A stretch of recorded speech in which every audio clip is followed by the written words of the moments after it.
And here is the finished product, guys. Our homemade Caesar dressing. Yup. Caesar going. And our twice baked sweet potatoes. The buffalo shrimp.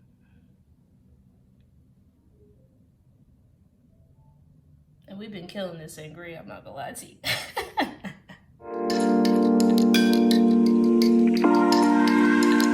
Hey everybody, welcome back to my channel.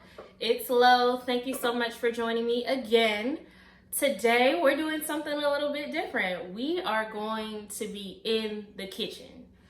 I know you guys are excited. I've had questions in my DMs for years about the meals that I've cooked. So now today officially starts the day.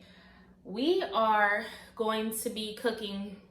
I already mentioned it in my previous videos, so you guys already know what we're cooking today, but I will be leaving recipe cards towards the end of this video so that you guys can have it and write it down, and you won't have to worry about writing it down or following it while we go. The only thing that you may want to pay attention to is the small nuances or the things that I may mention that may not be written out. So thank you for being here once again. We are going to start off with a beverage. I'm kind of feeling like Sandra Lee right now because she always starts with a beverage, but I mean, what's a Saturday afternoon without a cocktail? So you guys stick around for that. That is first things first.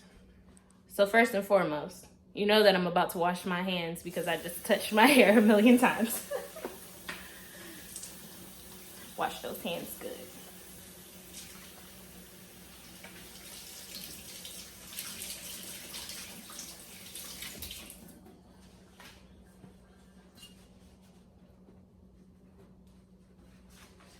All right, now let's get started. All right, guys, now let's get started. So today I'm actually gonna do a red wine sangria, and I'm using Cointreau to actually be the liqueur in it. Usually I use Tuaca, but I didn't have any, so today it's gonna be Cointreau. And if you guys know what it is, it's actually made out of orange peels, so it has a nice, fresh, citrusy taste to it, so it's gonna liven up the sangria. So remember I was talking about Trader Joe's and the benefits of getting their $2 wine. This is a perfect example. So what we're gonna do is we're gonna start with the wine. Let me do this so that you guys can see, excuse me.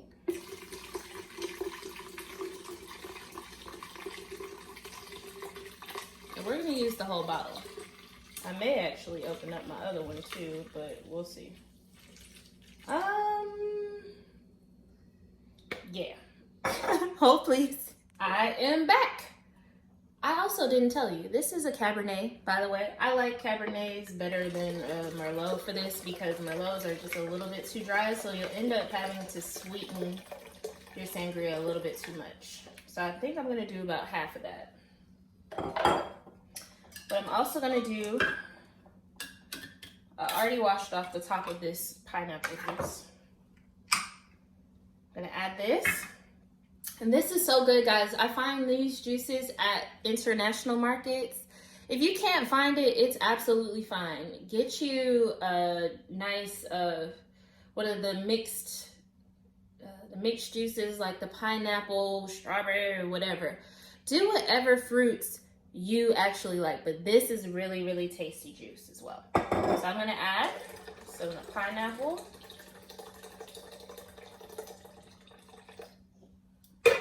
I didn't add the whole can, I'm just kind of eyeballing it. I'm gonna add some of this juice. You guys see about the amount, not so much. I'm gonna add my fruit. I've sliced up some Granny Smith apples, so I'm gonna put those in there. And I also have some frozen mango. I suggest getting frozen fruit for sangria because it actually gets it cold without watering it down. So you don't have to put the ice in it. You can just use the actual frozen chunks of fruit. Usually I'll add strawberry, pineapples, mango, whatever I have in my freezer. And I know we all keep these type of fruits in our freezer now because we do smoothies every day. So I'm gonna add the whole bag because it was a small bag. I don't know what just flew off of here. Now I'm gonna add the Cointreau.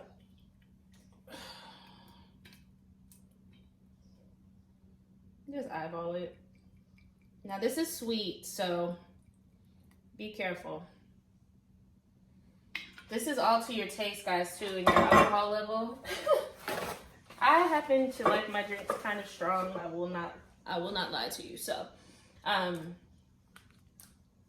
yeah, has a little strength. Sometimes I even do it with Jameson, believe it or not. But then when you do it with Jameson, just make sure that you add a little bit more sweetness. Now this is the last ingredient. I know you guys are gonna be like, what? Yes, I add cinnamon to my sangria. I'm telling you, it makes a world of a difference. It warms it right up. And I don't want to say warm, but it just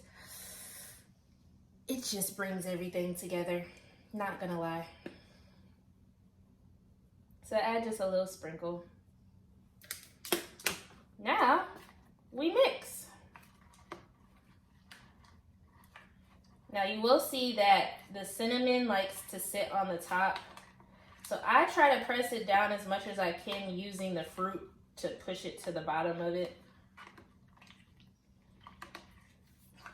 And the key to anything that you ever cook or anything that you ever make as far as drinks, make sure that you taste it. Don't just serve it thinking, oh, well, I went by a recipe. No, taste it. See what flavors it needs. See what it's missing. Don't ever serve your guests and make them your guinea pigs. So I'm gonna take a straw.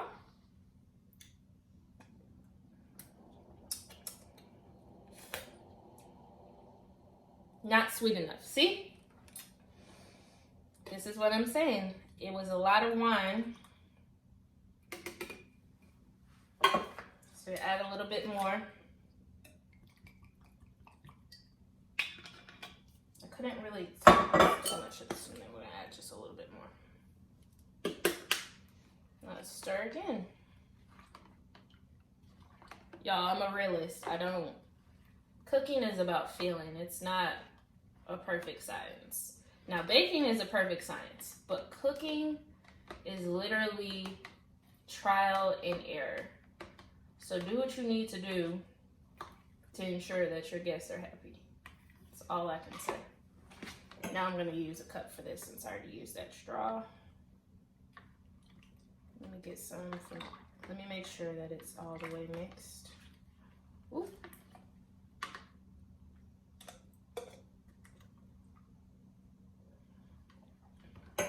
Ooh, very good. It's perfect. So that's how we're making, we made our sangria today. So the best thing about sangria, you want to let it sit. So the reason why I started with the sangria is because I need it to sit and for all those flavors to marry together, for the fruit to get together, for them to soak up some of that alcohol and get everything all mixed and delicious. So I'm gonna put this in the refrigerator and we're gonna get started on the other food. So now we're gonna start on the sweet potatoes. I'm gonna start by preheating my oven to 400. You always wanna start and cook in a sequential manner so that it makes sense and everything is timed perfectly and everything finishes at the same time. Obviously you wouldn't wanna start your shrimp now because that would be the fried food. That's gonna cook in 2 minutes. These potatoes actually are gonna be twice baked. So not only do we have to get them cooked the first way around, then we have to scoop out the inside and then rebake it, get it caramelized on top. So I'm gonna start with that now. I just preheated. I am preheating my oven right now, and I'm about to wash these potatoes and cut them, and I will show you what I did to them. As you can see, I have washed and cut my potatoes. Now, the most important thing to mention here is, as you can see, I have cut them so that they're all about the same width. That is extremely important so that all of your potatoes cook at the same time. they were all different sizes, so I wanted to make it uniform so that once I put them in the oven, they will all be done at the same time. Nothing has to stay in any longer.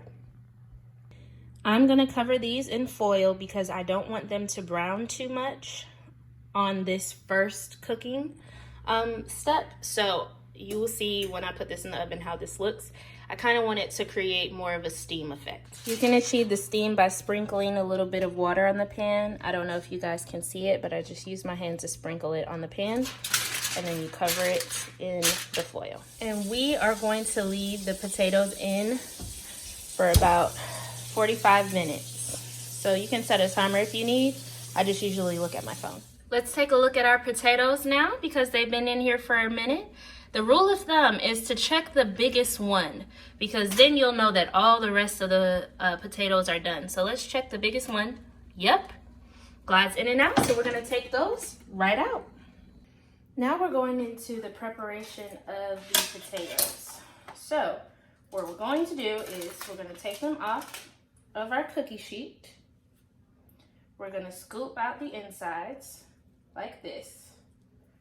This is a hot potato. Jeez Louise. We're gonna take it and put it in a bowl. Make sure that you leave some potato in there or else your potato will not hold up. It will not hold up. So be sure that you leave a good layer of potato so that it can hold it. Now we're gonna continue this process with each one. Scoop it. And then potato, the good thing about it is it's nice and beautifully caramelized, so the natural sugars have already come out of it. Woo! Y'all, these potatoes are hot. Woo. Real life, I have cooker chef hands because this is intense.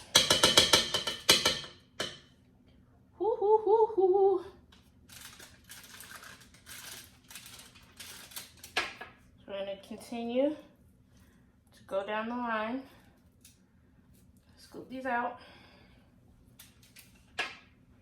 Place them on back onto the cookie sheet.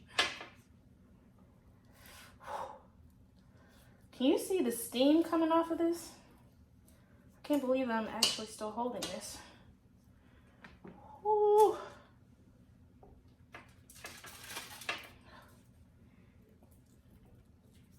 Nice. That one came out beautifully. Wow. Gotta love when everything pulls off just the way that you want it. Now you guys see that this is not sticking to the pan. The natural sugars of this have this pulling straight off, and the water that you put at the bottom of it helped it to steam and not stick. So it's something to make note of. I always use aluminum foil on my pans because I don't like my pans to get beat up and dirty, and I don't like natural sugars all over my pans. It's not my thing. Take that. Take that. And last but not least, our last one.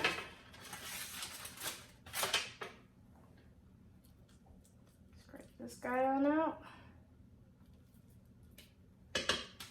All right, perfect. Is it still too hot? No. So now you guys can see the inside of these potatoes are peeled out. And then we have the potatoes in here that are nice and caramelized, still steaming hot. And we're gonna mash these up with some different ingredients that I'm about to show you. Now you wanna add the butter to it while it is hot, okay? So that is the first step. I'm gonna incorporate the butter and mash these potatoes up, okay? And you can use a fork, you can use a potato masher if you have it, whatever floats your boat. But just make sure that the butter is incorporated at this first step so that it literally touches all of your potatoes. I'm gonna add some cinnamon.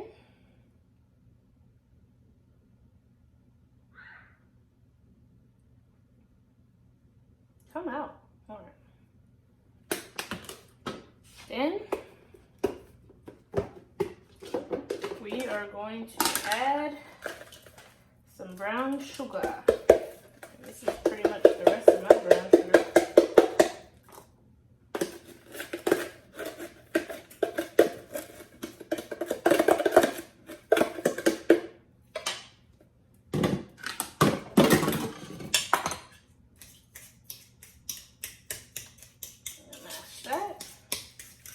Like I say, y'all, this is not a healthy meal. This is not a healthy meal. This is a cheat meal for the weekend, okay? So judge somebody else. Okay?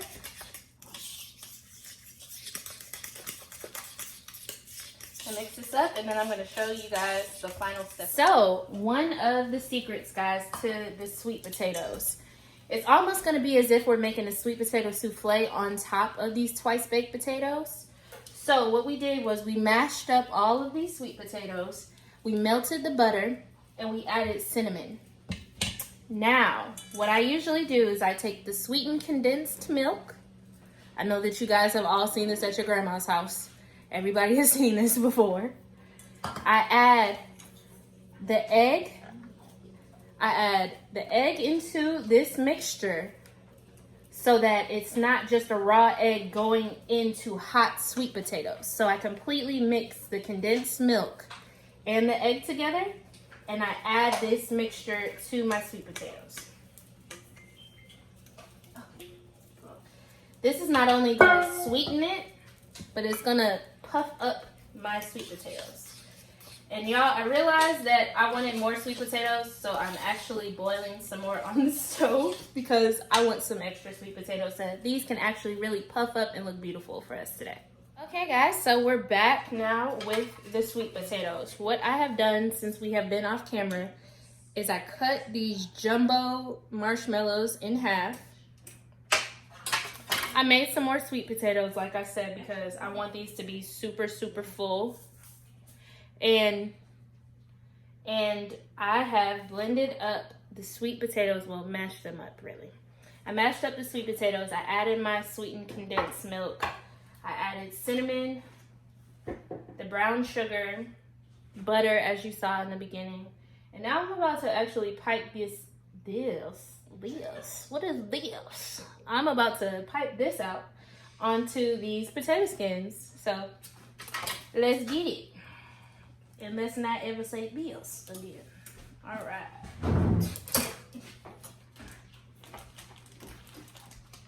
So let's see if I can make this as pretty as it is in my head.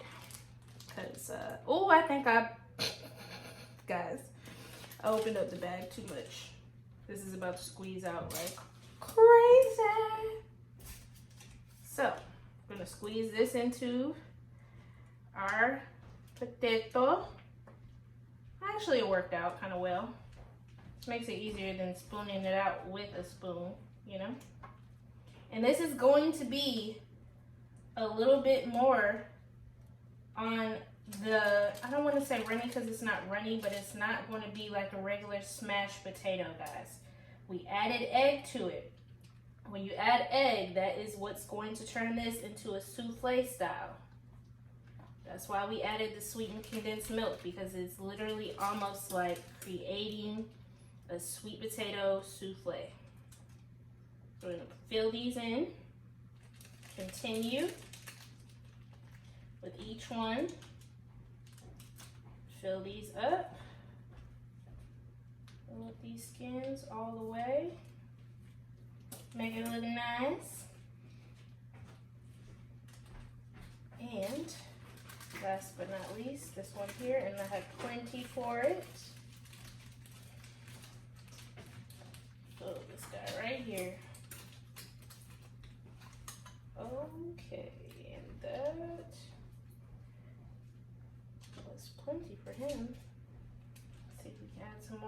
other ones. Let's do that. Let's do this. Put a little bit more on top of there. Oh, guys, how did I miss this one? You guys didn't tell me that I had a completely empty one while I'm refilling other ones. Come on, y'all. Help me out. But the good thing is I actually have some extra in the bowl.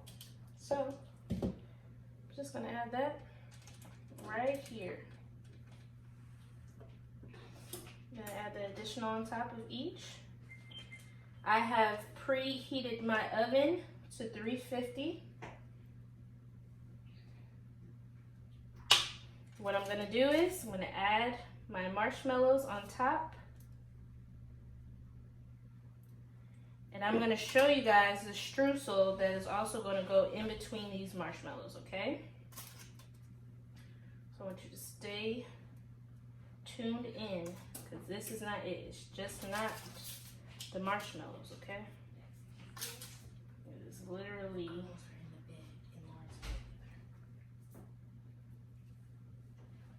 a streusel. So hold tight, and I have some more marshmallows to cut, because I thought I had enough, but I don't. All right, y'all. So what I did was I created a streusel. The way that you create a streusel is the base will always be butter. Haha, you love that. The base will always be butter. I added some oatmeal. I added some cinnamon. You want to add a little flour as the binder. It helps so that this bakes all together and that you get a nice, beautiful crust on it. And then I also, what else did I add? I think that's all I added. What? Cinnamon, oatmeal, flour. Oh, I also added some white sugar to this. Just add a little bit more sweetness to it. So what we're gonna do is we're going to pour this streusel on top in between these marshmallows, y'all. I don't want them on top because I kind of want the marshmallows to get a little crust on them. So you see I'm going around the marshmallows here. And I'm gonna try to keep it off of the pan because that will burn and smell your oven all the way up, y'all, for real. I'm not gonna lie to you. So I'm gonna continue to add this streusel around. I have my oven set to 350. What we're gonna do is put this in the oven.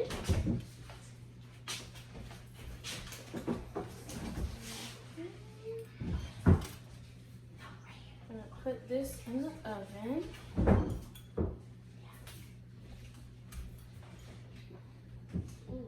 Okay, some of these little holes are a little bit harder to get into, okay? Okay. That's a little intense. All right. We're gonna try our best. You know what? You gotta force it. Sometimes you gotta force the issue here. So let's get it in between each of these because, yeah, that hole is not there. These skinny potatoes. My mom gave them to me. I was like, oh, these potatoes are different sizes. I really think that there is a sweet potato shortage right now because these potatoes were a little strange. Oh, also, guys, one of the best potatoes ever, if you find these in the grocery store, buy them. Buy them over these sweet potatoes. Buy them over the yams. They're called Korean purple sweet potatoes. They literally have natural sugars that you don't have to add anything to them. If you are on a diet or if you are on a meal plan, those are the potatoes that you want to get because you don't have to add anything to them. So I almost got those because the grocery store didn't have sweet potatoes. I said, I want this to look, this is gonna, whatever. I want it to look like us. I want this to be blackness, okay? Pro-black. Anywho, but in my day-to-day, I do eat Korean purple sweet potatoes. Delicious. Yeah. So let me put them in the oven. Putting this in the oven now, and we're gonna let that bake. I will give this probably about a good 15 minutes, and then I'll check this.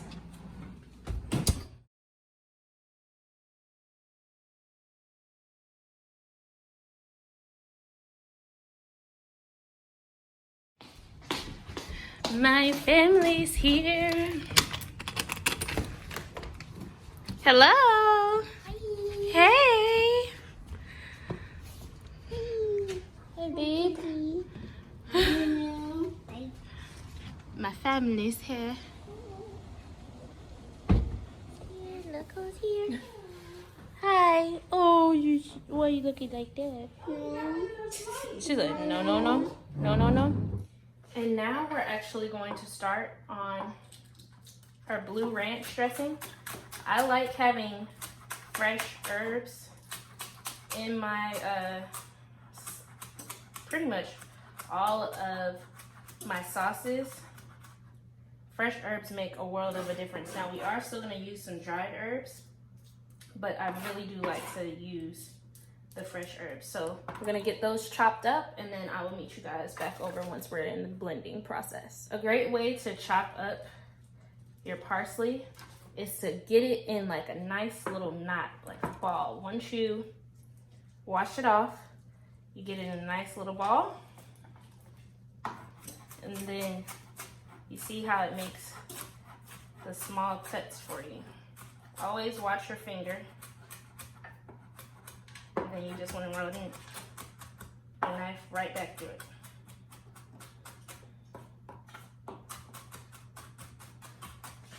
Now this is gonna go into a blender, so we don't need that fine of a dice right now. Just wanted to get it into a smaller piece. And then we're gonna add this to another bowl and we will get started. And now we're off to make the dressing for the buffalo shrimp. This is something that I call Bleu Ranch. This is something that I came up with because I go in between blue cheese and ranch every time. I never pick the same one. So I decided one day that I actually wanted to make a mixture of the two. Now, like I said, towards the end of this video, I will be leaving all of the amounts of the ingredients that I have here. So don't worry about trying to keep up with this right now.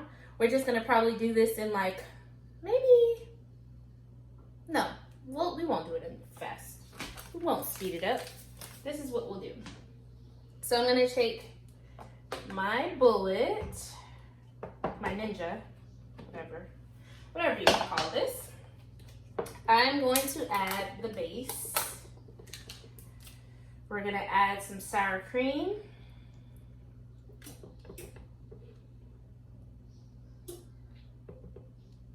Honestly, add this whole you dig here. This is a small container. So we'll add that. Ooh, I hate mess. Now we're gonna add some of the mayonnaise.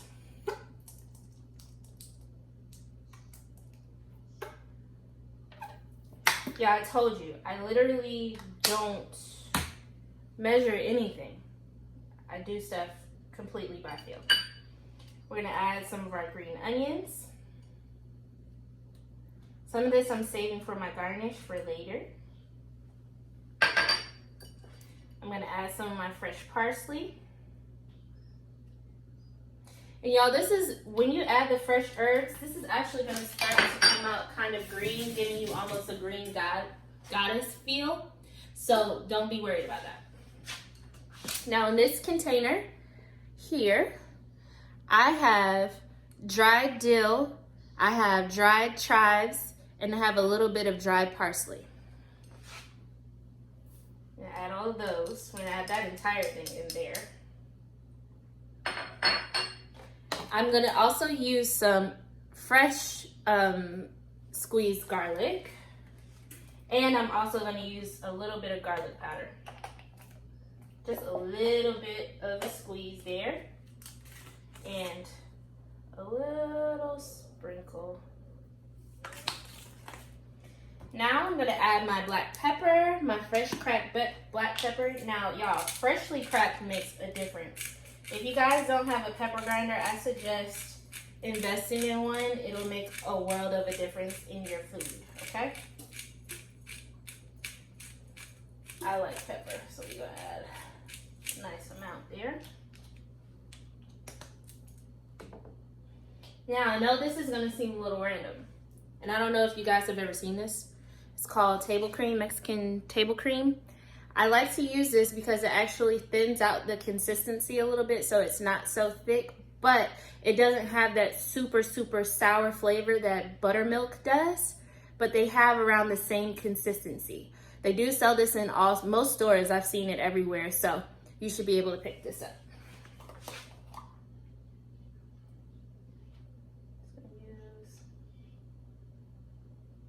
A little bit of that for now, and this is something that you actually eyeball because obviously you don't want your dressing too thick or too thin. Y'all, do not get on me about this Goya, okay? Do not. There is no substitution for this seasoning that I have found, literally. This is the salad and vegetable seasoning. This is not the orange one, so don't get those mixed up. This is a different kind. This literally makes everything taste better, and I promise, literally, anybody that I put onto this seasoning, it changes your life. So I haven't found a substitution. I buy this in bulk, so all right, now let's go.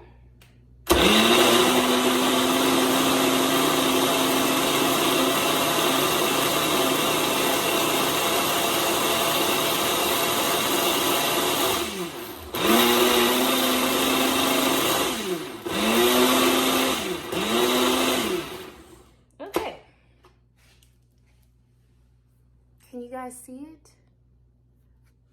It looks beautiful, doesn't it? Now, open it up. Ooh. And let me get myself a spoon.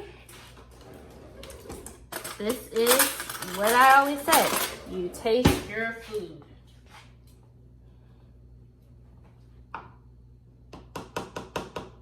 It looks beautiful, guys.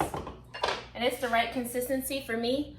I do not like a very thick ranch, so I actually went ahead and added a little bit of milk to it to thin it out a bit. So it was a little bit too thick for me.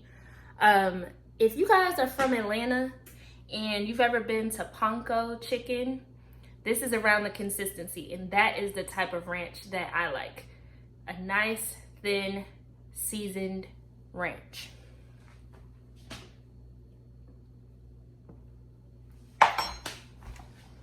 Y'all, it's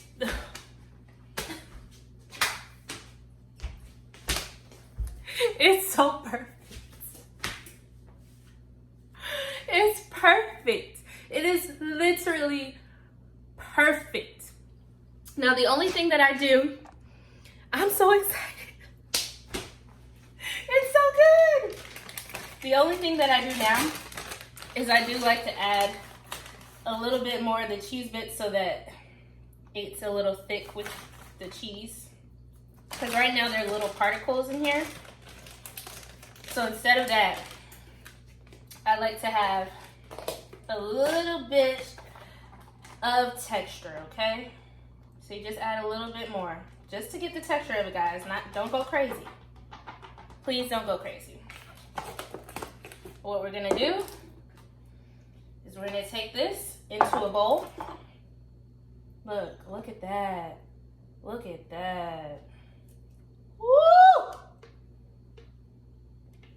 No, I'm really sorry, guys. Like, this concoction, I told you, it's like one of the best things that I've made.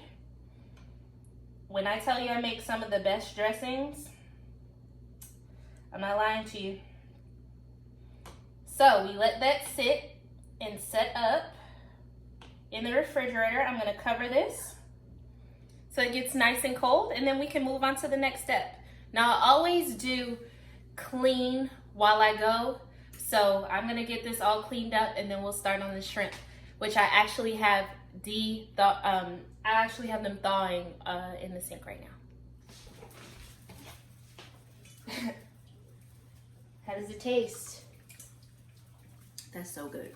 Right? Like, really, really good. You put cinnamon in it? Yep. It's so good.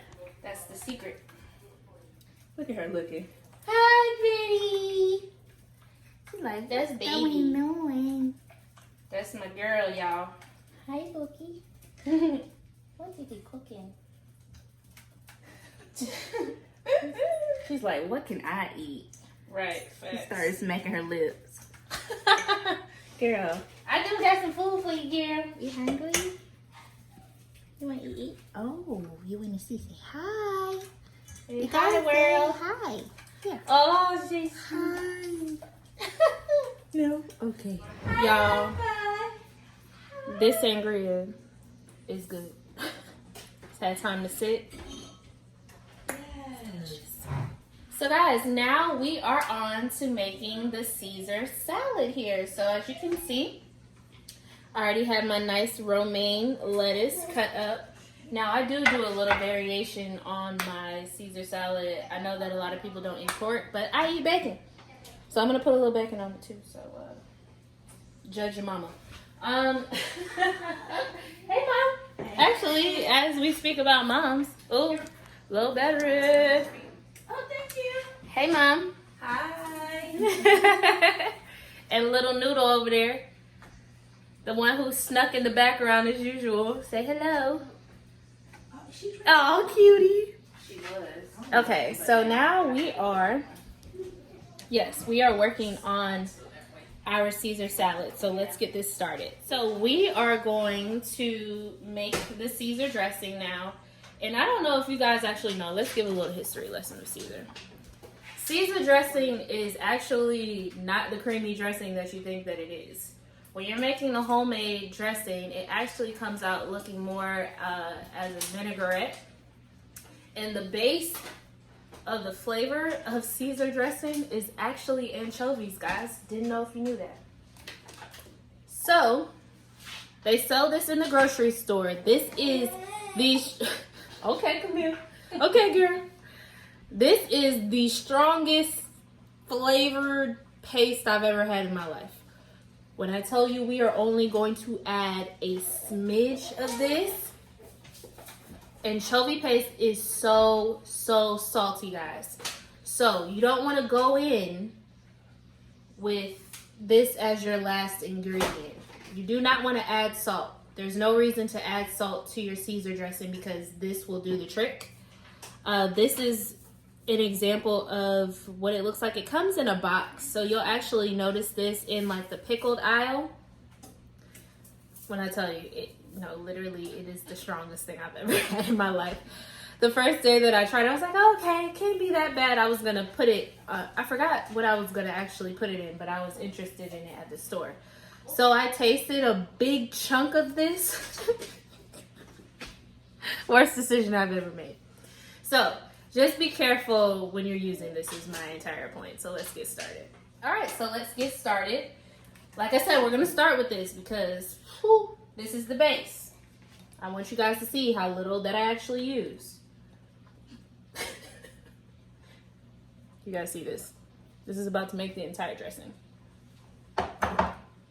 It's that strong. I wish that you could actually smell it right now because it would make so much more sense to you. We're actually going to add some Grey Poupon. You can use the regular Dijon or else you can use the grain mustard as well. They both do the trick.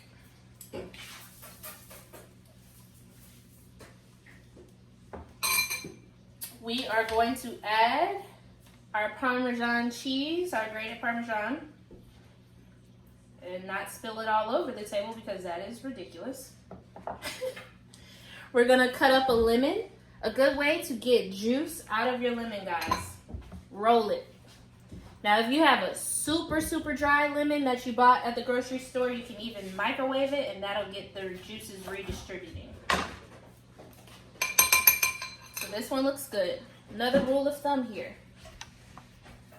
When you're squeezing your lemon, squeeze it upright. So that you can control if you get any seeds. They won't go into your dressing, they will go into your hand. And that is not a good angle for you, I apologize. Let's scoot you guys up. So that you can see what I'm doing and what herbs and things that I have going. That's one part of the lemon. Now I see that there's plenty of seeds in the top of this, so I'm not even gonna do it. So just scoop those out. And squeeze.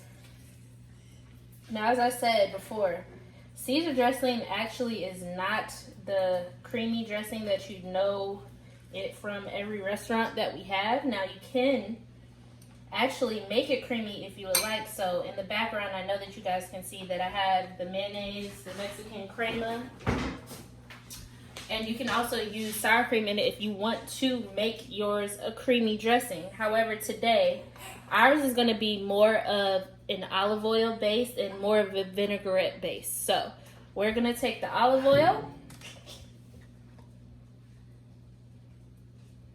and get a good amount, and you guys can see that. So I get a good amount there. And guess what? We're still going to add our Old Faithful. I'm sorry, guys. I'm sorry. I told you I haven't found a substitute, so Goya it is, and I still have like 5 containers of this, and I'm not throwing it away, so judge yourself. Thank you. So you add this seasoning. I'm telling you, if you add it to any dressing, it makes it 1,000 times better. Promise you. We're gonna add some of our crushed garlic here, just another squeeze. That's about a tablespoon. And like I said, at the end of this video, you will actually get all of the measurements, okay? We're gonna add a little bit more of the granulated garlic.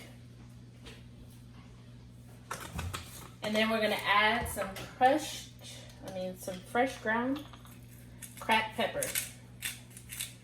Now, as I said, we will season to taste, but because this anchovy paste is already added, I do not want to add salt at this point.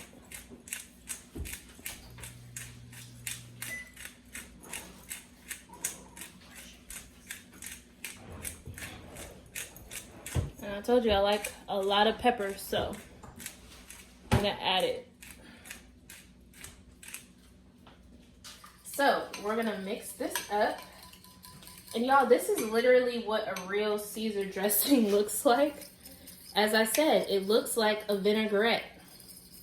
It does not look like a creamy dressing. If you do like creamy dressing though, of course, I mean, shoot, I love ranch, as you can see in the beginning of this video, the way that I tasted that dressing. But for this purpose, I'm actually gonna leave it this way. Now you can mix your Caesar dressing however you like, but I don't like it too sour, so I don't add too much lemon. I don't like it too anchovy because that can get strong as well. So just make it to your taste, okay? Okay, so all I did was I added a little bit more of the anchovy paste here, and you just want to mix it up. Now I'm going to add this to a nice little container on the side because you do not want to dress your salads immediately. The issue with that is you will literally pull out all of the water from the lettuce and you will end up with a wilty bowl of lettuce. So instead, we're going to leave this like this. I'm going to sprinkle the bacon bits and the cheese on top of here. And I'm going to put this in the refrigerator, but I'm also going to put the dressing in its own nice little container and refrigerate it. You only want to dress your salad right before your food is ready. The salt will literally pull out every bit of liquid from the lettuce. So nobody wants a soggy dressed salad. It's gross. All right, guys, so we're back. Now we are going to do the shrimp. So, as you know, we drained off the shrimp. We let them thaw out. We seasoned them, but we didn't season them too much because, as we know, we have the dredge mixture that's going to have all this seasoning in it. And plus, they're going to be buffalo shrimp, so who needs all that seasoning? So, what I went ahead and did, I created a flour. I created a flour mix, and I'm going to mix in some of that Cajun seasoning that I added there. And I have some eggs and some milk that I'm about to, you can't see that, that I am about to mix together. This is what's going to keep the batter on your shrimp. If you don't do this and you just try to use the wetness from the shrimp, all of your batter will be on the ground. It'll be not attached and you will have buffalo bits and you'll have naked shrimp. So you have to do a wet mixture and you have to do a dry mixture. Now, people who like extra breading, you can double dip it. You can literally take your shrimp, put it in the wet mixture, put it in the dry mixture, go back, and then go back into the dry. This will give you a thicker batter, and if you've ever seen shrimp that are like super coated, it's because they did a double mix. You see how thick that is. Now, if you prefer a shrimp that's not so aggressively battered, because I don't like overly aggressive shrimp, chicken or anything extra battered, I don't really like that. You do it one time, get a nice dredge on it. You see it's still sticking. The point of it is look how the batter sticks to this shrimp. The flour, excuse me. It still has a nice coating to it. It will still stick to it. It will not pull away. Now, if you try to do this, and I'm only doing this for an example, and this is why people fail at frying shrimp, and they wonder why they can't really get good shrimp out here, is if you did this, you see how thin this coating is compared to the other ones? Hold on, where am I at? It's so bright, you guys can't see it.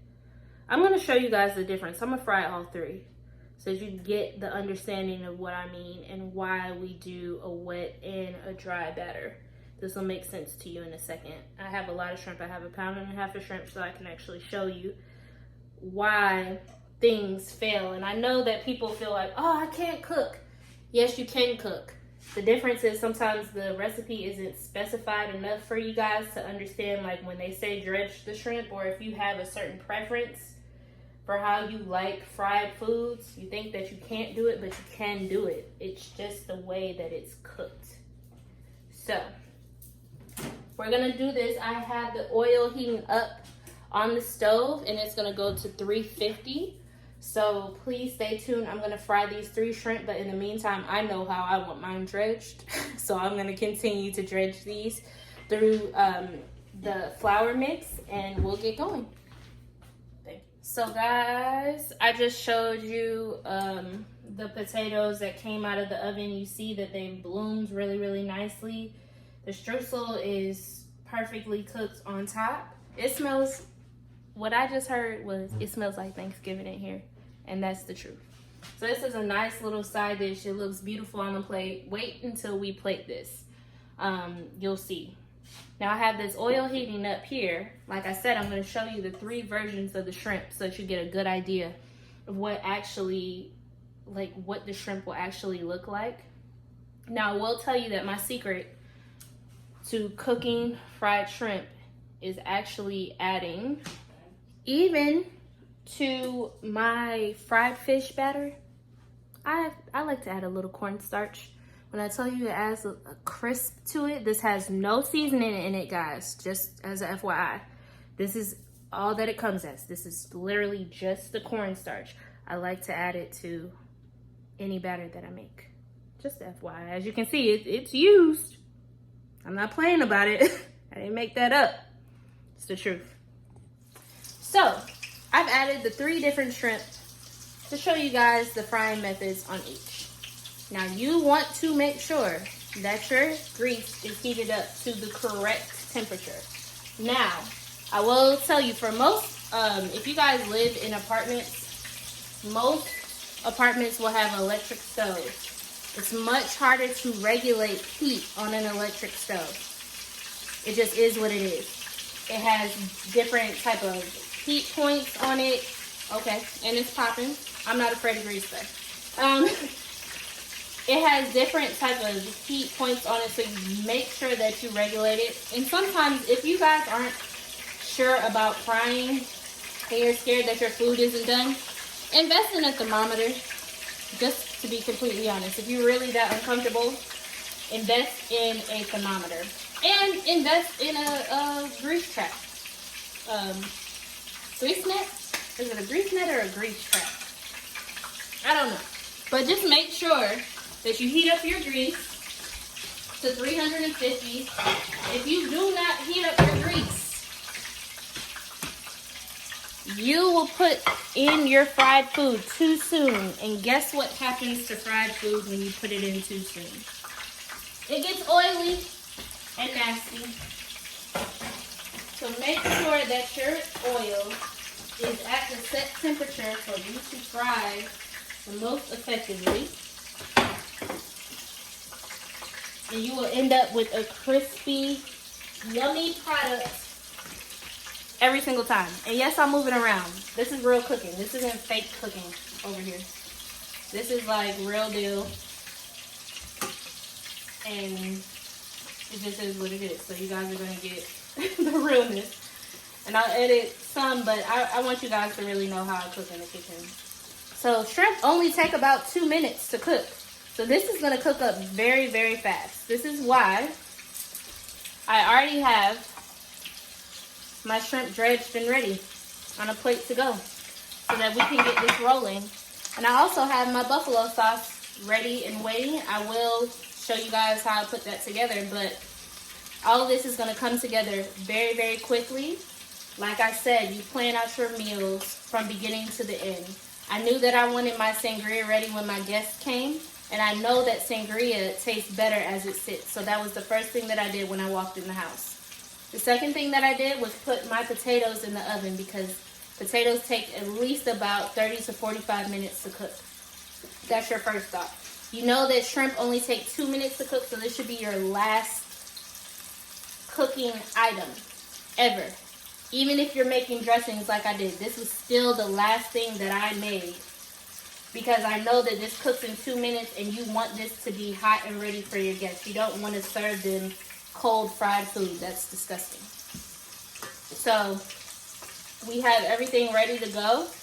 I'm going to show you guys the difference in 5 seconds. This is about to come out now, and you guys will see the difference in every single shrimp that we have here. Now you can really see the difference. I don't know if you guys could see it in the other video. And my mom just brought up a great point. This is how restaurants trick you into thinking that you have bigger shrimp than you actually do. All these shrimp are the same exact size. That is double dredge. That is single dredge, which is my preferable desired taste, crunch, everything. And then this is without. I told you that. Look at the meat. It's shrunken. It's not as juicy as it could be. Make sure that you dredge your seafood correctly. And if you do, hey, say you have a dinner party and you're trying to fool your guests and say, I bought all double jumbo shrimp. Ta-da! You got it. There's a science to this. And restaurateurs already know this. You guys, I try to show you something. Y'all, look how beautiful these shrimp are. Stop playing with me. Stop playing. So, we're almost done. I'm about to take out the last batch out of the grease. Right now. Another rule of thumb. Y'all stop reusing the same old grease from 5 years ago. When that grease turns brown, it's done. That will literally be the flavor of your food. Brown. It won't even taste like seasoning, it just tastes brown. Because y'all have all type of burnt bits and stuff. You only, I mean, to be completely honest, there's only certain grease that I actually save. Maybe I'm making some french fries or something like that, but I don't really like to save meat grease. I think that's something that was done in the past from our grandparents and stuff because we didn't really know any better or we didn't have as much as we could. But get rid of that grease because your food is going to taste like whatever was cooked there before. So whatever I cook in here next, if I cook some chicken in here, guess what it's going to taste like? This fried shrimp. So just do yourself a favor and buy another $2 bottle of oil. I.e. what I told y'all from my last video. Go to the international market. Buy you some seasonings. Buy your oil from there. Y'all, do you know how expensive olive oil is at a Publix? It's about $8. Do you know that olive oil that I just posted in this video, how much that was? It was $3.59. It's almost a gallon of olive oil. Now, I do know that you want nice, high quality if you're going to be dipping bread in olive oil or whatever. But if you're just cooking with it, go to the international market to get your oil. It'll be $3 as opposed to $7. It makes sense, y'all. Save your money. Make it make sense. And I'm serious. Now the last thing. I told you, these are buffalo shrimp. So this is what you do. You take the buffalo... No, not the buffalo sauce. Excuse me. You take the hot sauce. And guess what you do? You fatten it up. You add butter to it. And this is why y'all have high cholesterol now. Did y'all know that your hot wings have butter and hot sauce in it? No. But really, that's what buffalo sauce is. It's just hot sauce and butter. So we're going to take this, mix it up real good. Now to make this a little bit more fancy, because you know I can't just do anything simply, I'm going to add a little bit of my garnish now, my little green onion. So what we're going to do, we're going to take our hot shrimp, and we are going to, we lost one, y'all. We lost one. Oh, no. Okay, yeah. That makes sense. So I'm going to leave a couple of them for our babies because, as you see, we have children here. Even though Harper is addicted to spicy stuff, she loves spicy stuff. But what we're going to do, going to mix it up. Now, I would technically be the person that would throw this in the air and let it come down, but we're not going to do that on video and mess up everything that this video has built up to, okay? If I was by myself, I'd toss it, but I'm not tossing nothing today. We're going to put this on a nice plate.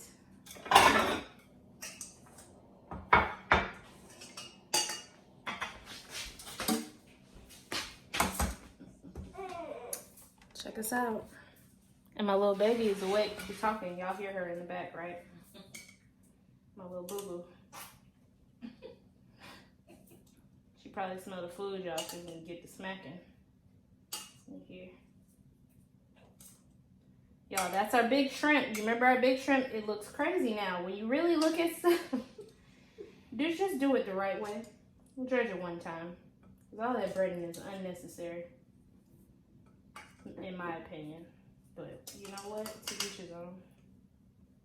I won't judge you guys for it. Just telling you what tastes good to me. And you remember what we made in the beginning of the day, right? We made a homemade dipping sauce to go with this. It's about to get real in here. And I know that my voice is getting deep because I'm hungry. Don't judge me, guys. Don't judge me. Take a little bit more green onion. And this is what we're going to do here. Plate it up nicely. Check us out so far. Check us out. And now it's nice and cold. It's been sitting in the refrigerator all day, marinating, marrying, becoming one with itself. And we're going to take this.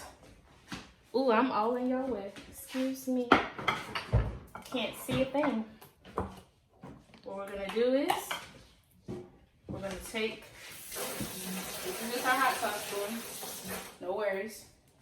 We're eating the shrimp anyway. We're going to take this. You remember I told you that as it sits, it'll get thicker. So you guys remember the consistency from earlier? This is why I tell you, you don't want to start off too thick. You end up with a different type of ranch, I promise you. So let's do this. Where is... And you know you gotta garnish it a little bit. Don't be crazy.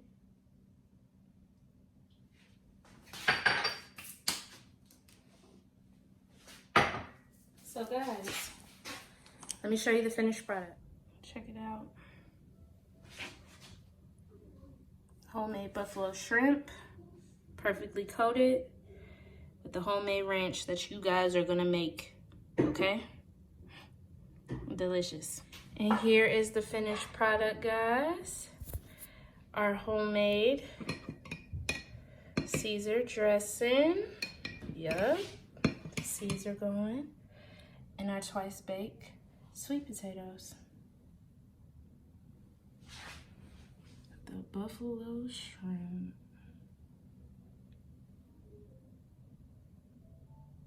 And we've been killing this sangria, I'm not gonna lie to you. Goodness. That was funny. I popped. That was so good. I took a picture You to take send to this. Daddy. Taste the sweet potato. Here, taste the sweet potato. Oh yeah, let me taste the sweet potato. Cute. Yep. Oh, well, you know I love sweet potato souffle. I know, right? You know what the key is? Let me try that. That's sweetened condensed milk. That's exactly what it is. Let me taste Yep. it. Okay, I'm gonna taste the sweet potato. Cause it's not too sweet. You know, some people put too much Brown sugar, and it's too brown sugary. No, it's the sweetened condensed milk. Oh, stop. Yeah, that's it. That's everything. What are y'all doing? If you put a little bit of Caesar on your cornbread, delish. That's what this place is addressing the I cornbread. like the sweet potato. Needless to say, everybody really enjoyed their food. I want everybody to give these recipes a try out and tag me on your Instagram posts or tag me in your stories when you actually recreate these recipes.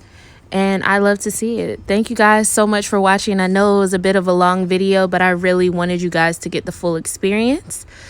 You guys will see that there are recipe cards that are following this that have all of the ingredients listed. So thank you again, guys. Leaux out.